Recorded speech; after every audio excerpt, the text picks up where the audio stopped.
Olá, seja muito bem-vindo ao programa Novas Histórias de hoje. Eu sou Márcio Morato e tenho o prazer de apresentar esse programa para vocês. O objetivo do programa Novas Histórias é falar o que Jesus Cristo faz na vida das pessoas que têm um encontro com Ele e também instruir a respeito dos riscos dos entorpecentes. E para o programa de hoje temos aqui a presença do Anthony Heverson. Satisfação tê-lo aqui. Obrigado, Márcio, pela satisfação de poder estar dando esse testemunho aí do que Deus fez na minha vida.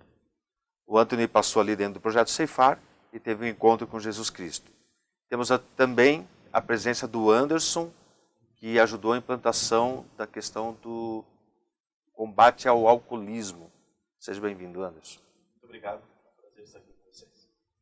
Ok, e para dar sequência ao nosso programa, nós preparamos um vídeo e queremos mostrar para vocês. É um vídeo, uma matéria que vai dar ênfase e dar norte para o nosso bate-papo. O álcool, uma droga lícita que é aceita pela sociedade e promovida principalmente pelos meios de comunicação. A venda de bebidas está por toda parte. Bares, restaurantes, supermercados, lojas de conveniência e inclusive em postos de gasolina. Certamente muitas e muitas famílias têm em suas despensas a bebida alcoólica e com isto o hábito de beber, quer seja socialmente, quer seja até o ponto da embriaguez. E quando chega a este ponto, está a um passo para o vício e a total dependência química.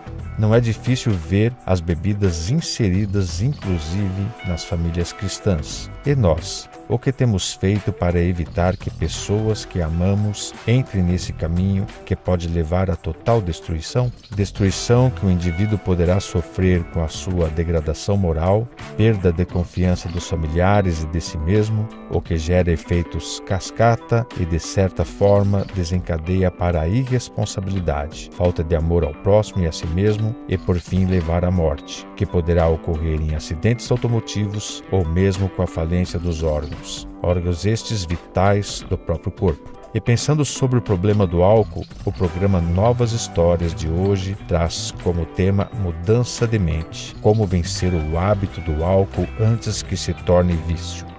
Então, como podemos ver nesse vídeo, o álcool ele é uma droga lícita, de fácil acesso para todos, e certamente existe muito risco das pessoas consumirem. E você, Anthony, foi criado dentro de um contexto cristão, mas ainda assim acabou indo para a dependência do álcool. O que você acha que te levou para essa dependência? Eu acho que não tem um caso específico que me levou. Justamente esse fato de ser uma droga lícita, isso faz com que tudo que você vai fazer durante as atividades que você tem do teu dia a dia, familiar, comemorações, o álcool está inserido. Isso vem a facilitar, né?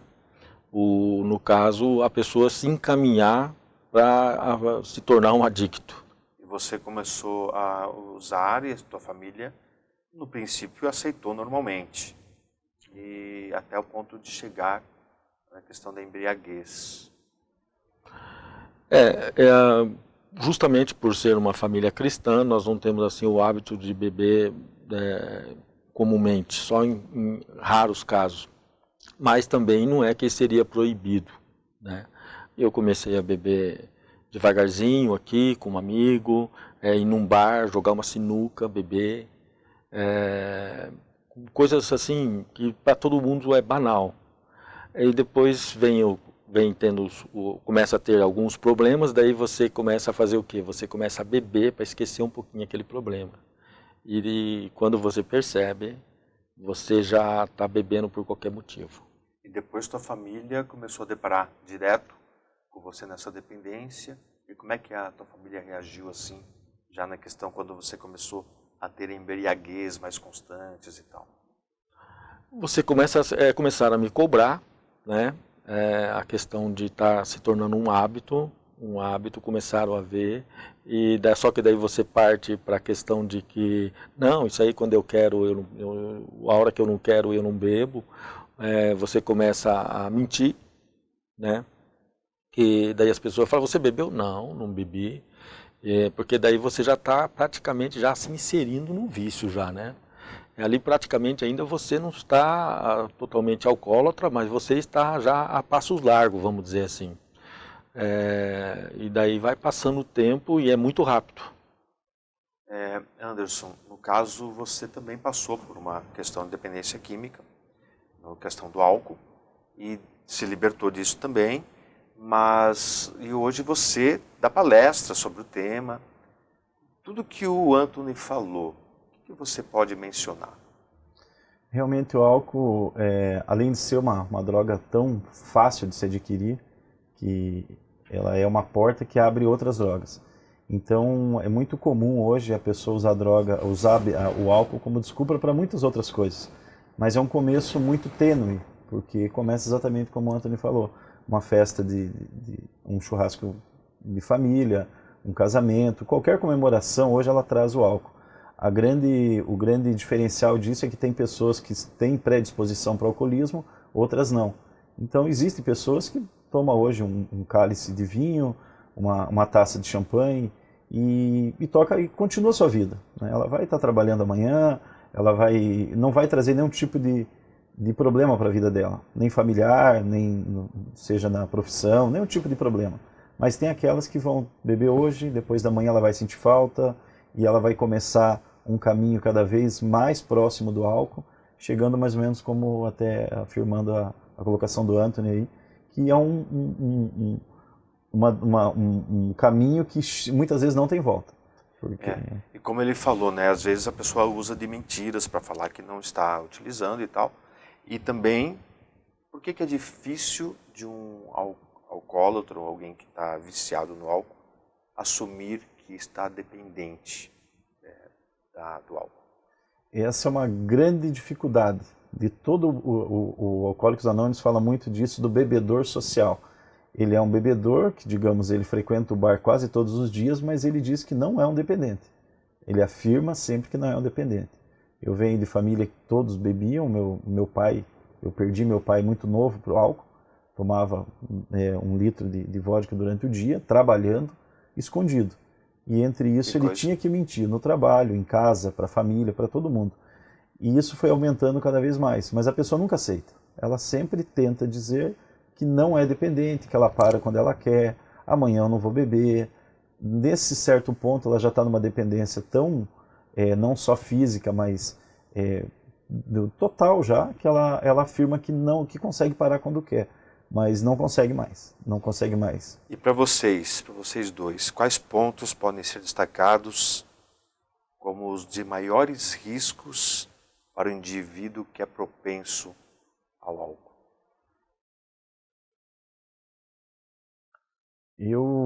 Eu acho que o início, é difícil saber a pessoa que é ou não. Talvez um adolescente hoje de 13, 14, 15 anos, ele toma uma cervejinha, ou como eu comecei numa festa de adolescente, lá um licorzinho de coco, que isso foi aumentando, que chegou um dia tomando destilado. Então hoje o adolescente não tem como ele se testar, ninguém pode se testar, porque a gente não sabe qual é a predisposição. Algumas coisas eu concordo muito com Alcoólicos Anônimos, outras não. Que o Alcoólicos Anônimos até traz muito uma frase que é muito perigosa muitas vezes, que o alcoolismo ele é progressivo, incurável e fatal. Então se parar para ver por essa parte aí é muito perigoso. Porque a parte científica ela vai levar, se ela é incurável e fatal, vai levar à morte. Quer dizer, a pessoa muitas vezes não consegue. Hoje os números trazem que muitos não conseguem, né? Mesmo com tratamento, com ajuda. Então eu creio que tem que ter alguns pilares aí para que a pessoa consiga ficar longe do álcool. Anthony, quais pontos na tua vida você destaca como os mais negativos quando você é dependente? Assim, os pontos foram, eu vejo assim hoje que eu perdi grande período da minha vida de tudo que a vida teria me proporcionado se eu não tivesse esse vício, no caso. Eu perdi bons empregos, meus relacionamentos, por mais que eu tenha recuperado eles, sempre vai ficar aquela mácula, certo, né? Mas o que assim, mais me afetava mesmo era a questão moral, porque o indivíduo, quando ele se torna dependente químico, seja qual dependência que seja, a moral dele, não existe moral. Ele praticamente se torna uma pessoa totalmente sem a moralidade. E daí fica muito difícil você manter relacionamentos, quaisquer que sejam, familiares, no emprego, no trabalho, com os amigos, porque você principalmente começa a mentir para todo mundo, né? Mentir, primeiro você mente para você mesmo, né? Dizendo que você não que você para quando você quer, que você tem o domínio sobre a situação. Então a pior mentira ainda é aquela que você faz a si mesmo, né? Esse é um dos fatos e a questão mais negativa que eu vejo assim, realmente é a questão familiar, porque você vem de um contexto, de uma cultura igual eu tenho, né, a minha família toda, uma questão muito sólida, familiar, e ela daí praticamente ela ficou toda fragilizada, toda quebrada, vamos dizer assim, né? E isso e por mais que sare, por mais isso aí é duradouro isso. Isso essa porque questão. Você começou bebendo socialmente, né? E chegou até a embriaguez. No caso do dependente, quais são as fases que diferencia uma pessoa que bebe socialmente daquela que se embriaga, aquela que até entra para uma dependência total do álcool? Tem um tempo muito, muito acentuado, porque tem algumas pessoas hoje que ela diz que não é dependente, durante a semana ela tem uma vida normal, só que na sexta, sábado e domingo ela bebe muito. Então ela tira aqueles dias para o beber recreativo, como a droga hoje que falam que é a maconha recreativa. É uma situação bem difícil falar que você está usando droga para recreação, bebendo para recreação. Então essas pessoas ela bebem muito. Isso ela vai cada vez aumentando mais o consumo. Muitas vezes aquela pessoa ela passa 15 dias sem beber, mas ela bebe muito quando ela começa. E isso vai cada vez aumentando. Quando isso começa a diminuir o período de começar a beber, aí é perigoso, né? Então aí ela já está se tornando dependente. Tem aquela pessoa que ela toma todos os dias na hora do almoço. Mas eu bebo socialmente. Só que ela deixa, muitas vezes, eu fiz muito isso, deixar de almoçar para ir beber. E voltar a trabalhar, se enganando primeiro a gente mesmo, enganando o empregador, enganando o seu trabalho, achando que está fazendo tudo normal, mas não está. E aquilo só tende a aumentar. E aí é uma situação muito perigosa que é a aceitação. Que é o primeiro passo do Alcoólicos Anônimos, até fala muito disso. Você aceitar que perdeu o controle sobre a sua vida. Porque o problema do alcoólatra, o alcoolista, né, que tem vários nomes mesmo, dependente do álcool, é essa aceitação. Ele aceitar que ele perdeu o controle da vida dele para o álcool.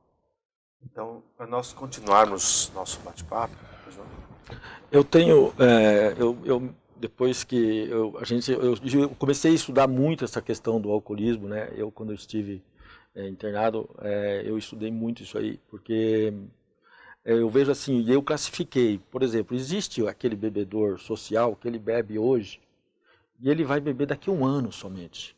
Esse realmente é o social, ele vai beber por uma situação muito específica, assim, e ele vai beber às vezes até forçado, porque alguém vai fazer ele beber um cálice de vinho ou alguma coisa assim. Daí existe, eu chamo, né, com o perdão da palavra, o bebedor sem vergonha, que é aquele que todo final de semana ele tem que beber, ele tem que fazer um churrasco, ele tem que fazer isso, e isso traz consequências graves que ele não consegue já visualizar. A gente está cansado de ver na mídia, final de semana em família, que deu confusão, que se mataram entre si por causa do álcool. Não foi porque não estava, com certeza a bebida estava inserida ali. Mas no outro final de semana ele tem que beber de novo. Talvez não com aqueles amigos que ele brigou na semana passada, mas ele vai beber com outros amigos que ele vai chamar para beber ou vão chamar ele para ir lá beber. Só que ele, na verdade, ele não é um viciado, tá? Ele tem um mau hábito. O viciado daí é aquele que realmente ele passa a beber todo dia, ele deixa de almoçar para beber, porque ele vai entrar em abstinência, daí ele deixa de fazer várias coisas de obrigações básicas, porque daí ele se tornou um viciado mesmo. Então, Antônio, graças a Deus você conseguiu, né, sair deste caminho. Então no próximo bloco nós vamos saber o que aconteceu com o Anthony para ele sair do caminho do alcoolismo. Já voltamos.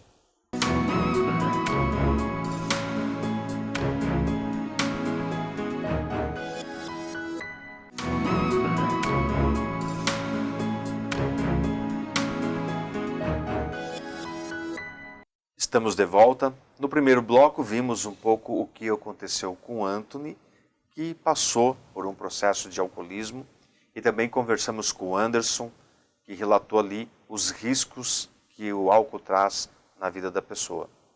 Anthony, depois disso tudo você foi apresentado ao projeto Ceifar e veio a conhecer. Como se deu esse processo para conhecer o Ceifar? Bom, eu acho que foi uma tia minha que conheceu, ouviu falar do Ceifar e se informou e relatou ao meu pai, mas naquele período ainda eu não aceitava que eu precisava de ajuda, né? Então dali ainda demorou um grande período ainda, acho que acredito até quase um ano ainda, mais ou menos, para mim vir a conhecer o Ceifar, né? Eu acredito ali que Deus estava usando as suas ferramentas, né? Eu sempre falo, o projeto, Deus usa as ferramentas, né? E o Ceifar é uma caixa de ferramentas, que ali dentro tem várias ferramentas, instrumentos que Deus vai usar na vida da gente. E existe também as ferramentas que estão por fora, que são as pessoas que te mostram, as pessoas que te dão suporte. No caso foi o meu pai, né, que me levou lá para o Ceifar, junto com a minha tia. E como é que foi a reação dos teus familiares quando você decidiu entrar para o Ceifar e fazer o tratamento? Eu acho interessante porque Deus vem, de certa forma, você precisa se ajoelhar para você realmente, daí, Deus te usar, poder usar tudo aquilo que Ele quer na sua vida. Mas você precisa se colocar de joelho. Muitas vezes contra a vontade, não é que você quer ficar de joelho, você quer ficar de pé. Mas Deus vai dobrar os teus joelhos, quando Deus tenha uma obra para fazer na tua vida.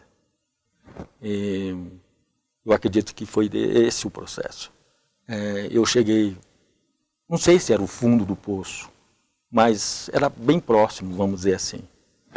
E dali Deus falou, agora eu vou te tirar, né?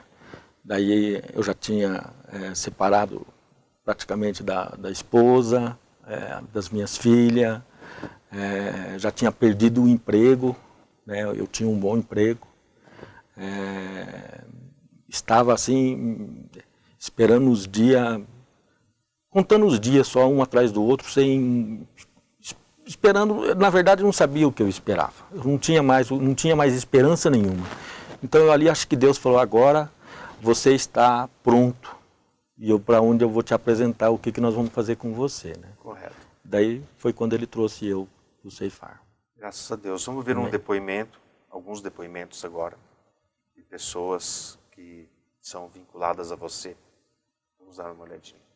Da minha nora que faleceu, né? Ele tinha 1 ano de vida. E o meu filho não tinha condição porque ficou com 3. E levou ele para casa, para minha casa. E eu, abaixo de Deus, eu criei ele. Ele veio para Curitiba com 16 anos, porque eu falei lá é cidade pequena, não tinha serviço para ele. Aí eu falei pro pai dele, eu falei, leva o resto, meu filho, para arranjar um serviço para ele. E aí o pai dele trouxe ele, e com isso ele arranjou um amigo e começou a beber junto. Aí foi aonde que foi essas coisas que aconteceu com meu filho. E a grande verdade é que foram situações de extrema tristeza, de extrema falta de solução. A gente não conseguia ver realmente uma forma de passar por aquilo, uma forma de tentar levar isso da melhor maneira possível, porque não existe melhor maneira possível quando a gente está falando de uma pessoa que está sofrendo com a dependência química dentro da sua casa e você está sofrendo junto com ela. E na verdade o que eu passei naquela época foi uma grande negação. Eu negava que eu era codependente, eu negava que eu estava sofrendo com aquilo, muito pelo contrário. Eu me achava muito autossuficiente. Então a experiência que eu tive daquela época é que eu não me tornei uma pessoa que pudesse também precisar de ajuda. Tanto não precisava que eu queria tentar levar a minha vida sem a presença dele. Porque se o problema era ele, simplesmente eu tinha que tirar o problema da nossa casa, e realmente foi o que aconteceu. Com uma mudança que eu fiz, eu saí da minha casa junto com as minhas filhas, é como se eu tivesse tirado o problema da minha vida. Então assim, e isso foi um aprendizado para mim, um aprendizado porque ele não era na real o problema real não era ele, o problema real era tudo que estava acontecendo. Quando eu comecei a refletir, a repensar tudo isso, foi quando ele já estava no ceifar, ele já estava em tratamento e ele já estava querendo o retorno para casa, e eu tinha a certeza de que ele não ia voltar e que eu não queria mais esse problema para minha vida nem para a vida das minhas filhas. Primeiro, na infância do Heverson, né, foi vivida com a gente na nossa casa, dos meus pais. Ele viveu até os 16 anos. Depois disso, ele veio para Curitiba e aqui ele ficou até 22, 21 anos mais ou menos. Nesse período, a gente tinha uma convivência muito boa, tá? Até o período do problema dele. Nós tivemos todos os momentos muito bons, né? Graças a Deus, toda a família. Mas por um problema que, se você me perguntar quando começou, eu não sei dizer. Então ele chegava na minha casa, a gente sentia que ele tinha bebido alguma coisa, mas a gente não tocava no assunto. Até que um dia eu cheguei a perguntar: por que você está cheirando álcool? Aí ele disse: não, eu não estou bebendo. Eu disse: não, você bebeu. E daí nós começamos a perceber que a bebida já fazia parte da vida dele há muito tempo. Aí foi onde a gente começou a perceber que a família estava se deteriorando, as filhas já não queriam mais estar tão próxima do pai, a esposa falava muito em separação. Então a gente sabia que se nós todos nos uníssemos, a gente conseguiria junto vencer essa batalha. Então, Anthony, o que você me diz dos depoimentos das tuas amadas? Márcio, ali eu acho que a gente dá para perceber desde o depoimento também da minha esposa, um complemento daquilo que eu falei antes, que para a gente ter, por exemplo, o que aconteceu comigo, de aquilo que eu julgo um milagre, tá? Hoje eu posso me considerar um milagre de Deus, tá? Graças a Deus. Eu me considero realmente um milagre de Deus, só que nós precisamos se curvar. Nós precisamos se prostrar para Deus, nós precisamos dobrar os nossos joelhos.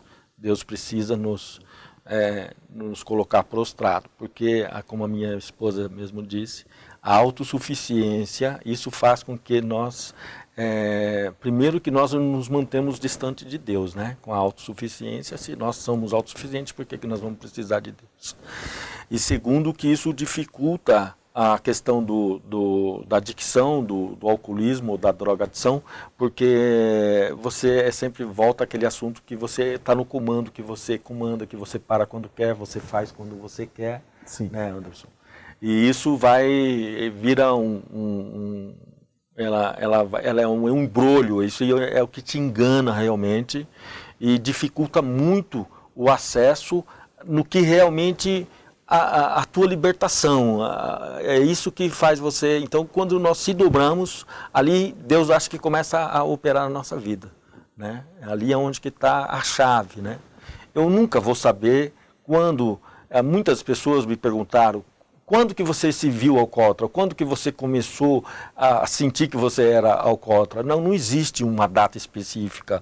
Um grande amigo meu perguntou para mim, qual foi o ápice? Ele falou assim, eu falei assim, olha, Johnny, o nome dele, eu falei, Johnny, eu já me perguntei várias vezes, eu não vou saber dizer quando. Eu vou saber dizer quando eu saí. Mas quando eu entrei, eu não vou poder falar. Graças a Deus que o projeto Ceifar foi um instrumento de Deus, como você mesmo falou. Com certeza. Uma grande ferramenta, uma caixa com todas as ferramentas possíveis. Eu vejo assim o Ceifar uma caixa completa de ferramentas, né? Para quem tem esse problema. O Anderson também atuou lá dentro, né? Implantando, ajudando a implantar essa ferramenta para tratar diretamente o alcoolismo. Sim. Você me fala.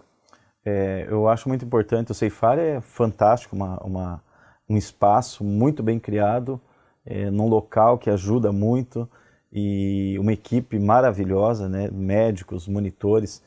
O tempo que eu estive lá, eu gostei muito da maneira que a gente trabalhou, e eu já vinha também buscando pelo fato de ser um ex-dependente, e quando a gente implantou o Alcoólicos Anônimos lá, eu achei muito, o Alcoólicos Anônimos me ajudou muito em algum tempo pelo fato de, quem descobriu os Alcoólicos Anônimos foram 2 médicos, nos anos 30, Bill e Bob.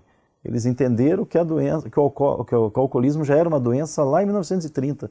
Então, é uma situação bem complicada. Então, eu achei importante ter uma reunião de Alcoólicos Anônimos uma vez por semana lá no Ceifar. E creio que ajudou muita gente. Foi uma ferramenta, uma chave a mais dentro dessa caixa de ferramentas. Qual a importância do projeto Ceifar na recuperação do alcoólatra? Ele é muito grande, porque o projeto Ceifar ele abrange ali não só, como a gente frisou no início, o que leva à drogadição e todas as outras drogas é o alcoolismo. É o primeiro caminho, a primeira porta. E o projeto Ceifar ele tem esse trabalho do resgate, desde do dependente do álcool, que vai para as drogas, das drogas mais pesadas, que hoje a gente tem cada vez mais drogas. Hoje o efeito aí que o crack tem feito no mundo, não é mais só na juventude, quantas pessoas de toda e qualquer idade têm usado crack, drogas sintéticas, que começaram lá com 14, 15, 18 anos, numa festinha, tomando álcool, qualquer tipo de álcool, e isso foi aumentando. Então o Ceifar ele vem com um projeto assim fantástico, né, de resgate mesmo, realmente do resgate daqueles que querem mudar de vida e buscar a libertação. Ok, então para você que de repente está passando por um problema do alcoolismo, convidamos você para conhecer o projeto Ceifar. Aí na tua tela você tem informações que podem te auxiliar a chegar até o projeto. No próximo bloco nós vamos conhecer um pouquinho mais do que fez, o que levou o Anthony a conhecer a Jesus Cristo e ter uma vida transformada. Já voltamos.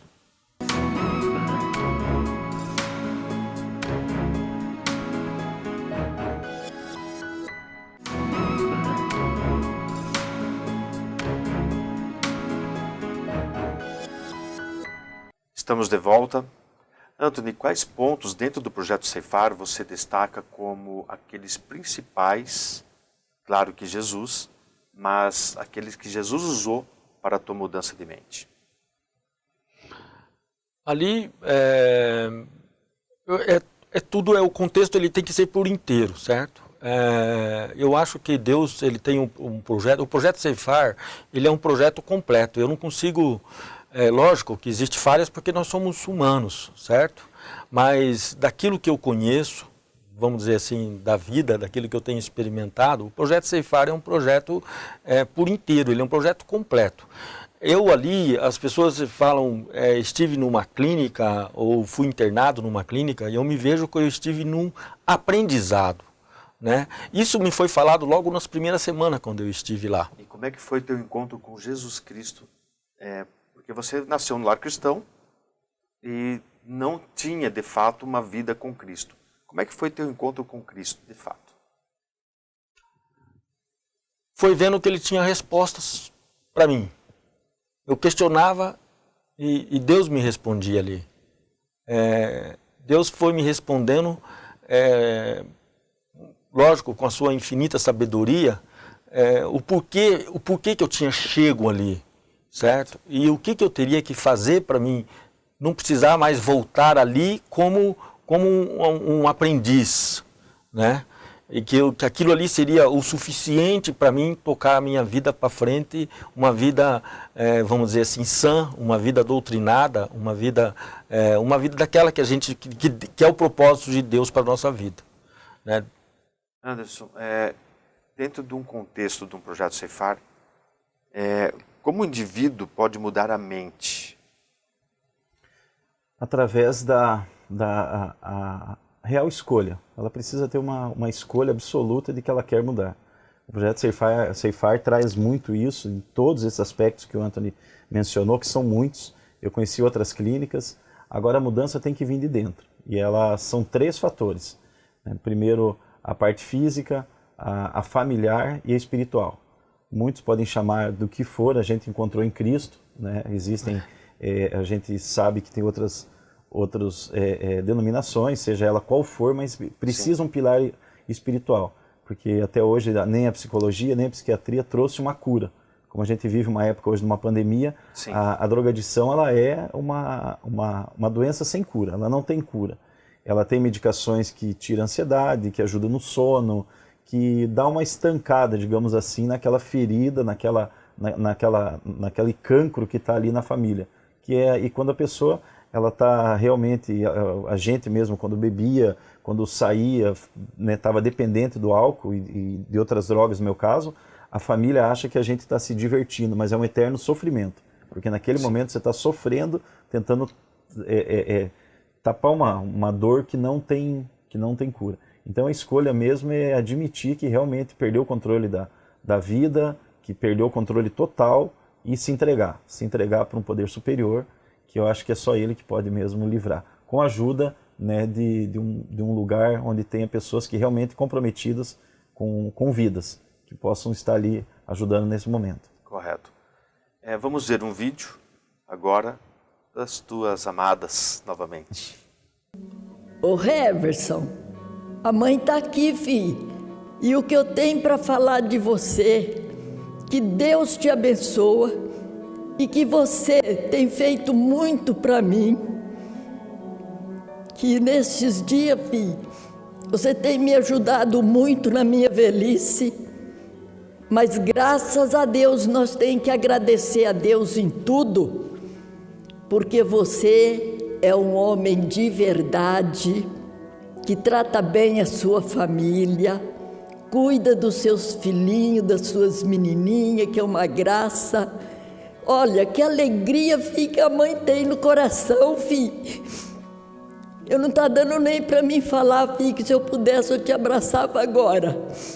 Mas eu não estou podendo, filho. Mas você é menino muito bom. Que Deus te abençoe.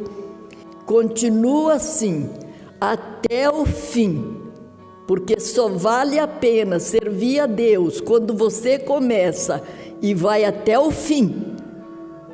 Este é o nosso propósito e é um desejo do nosso Salvador Jesus Cristo. Então, filho, faz isso que a mãe está contente. A mãe está muito contente e satisfeita com tudo, com vocês. Em nome de Jesus, tá, filho?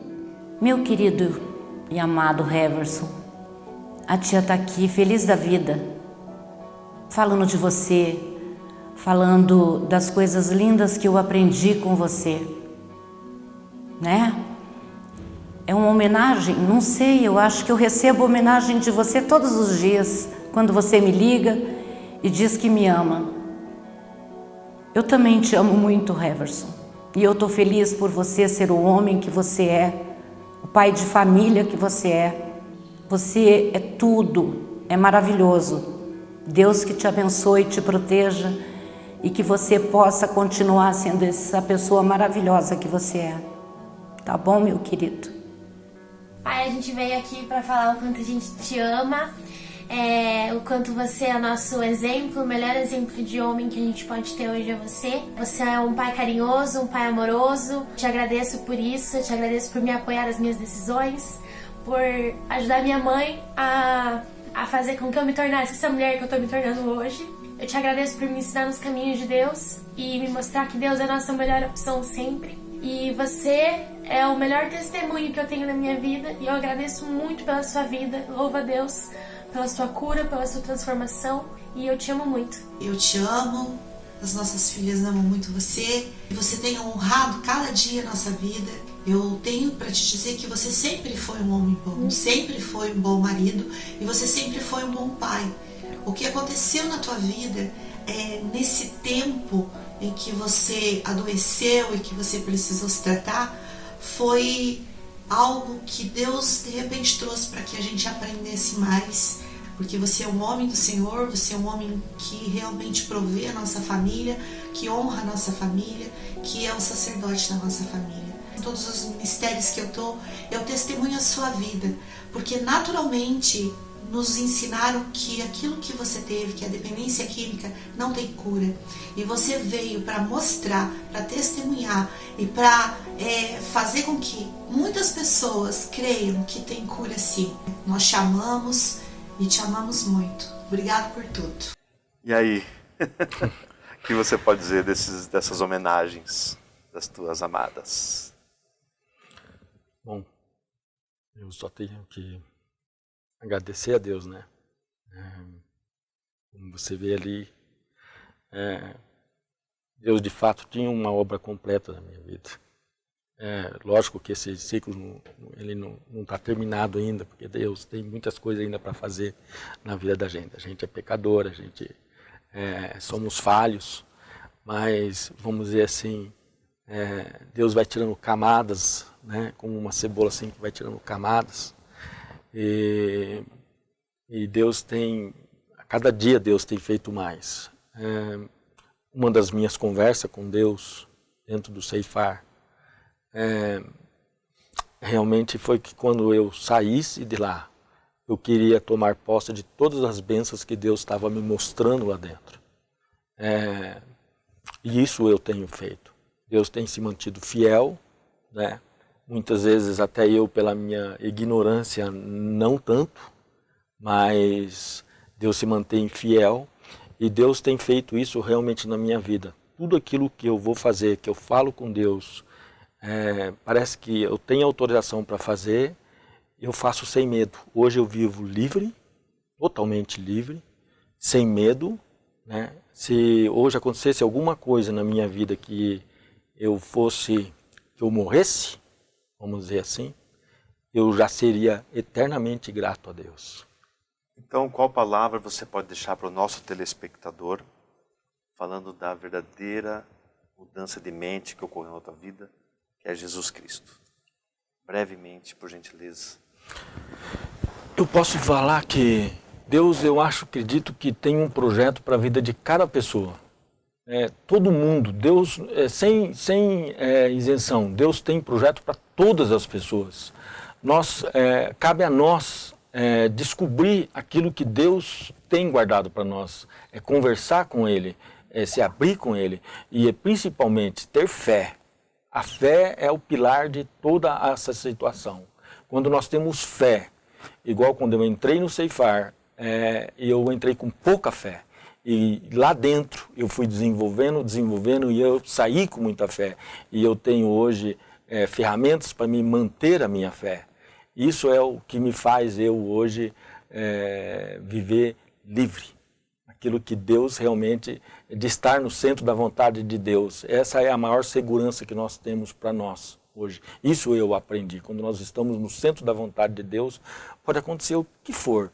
Tempestades virão, passarão, vai ter fome, vai ter choro, vai ter isso aí, porque isso aí é promessa de Deus. Mas nós vamos ser sempre vitoriosos. Aleluia.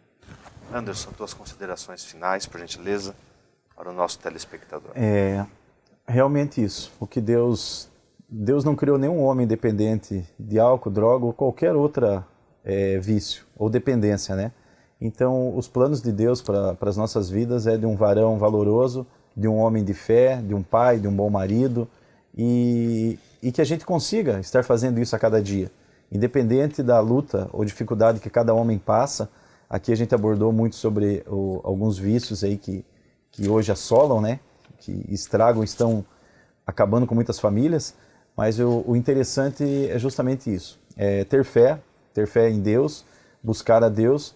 E eu creio que hoje, eu como Antônio, estamos de pé graças ao nosso Senhor.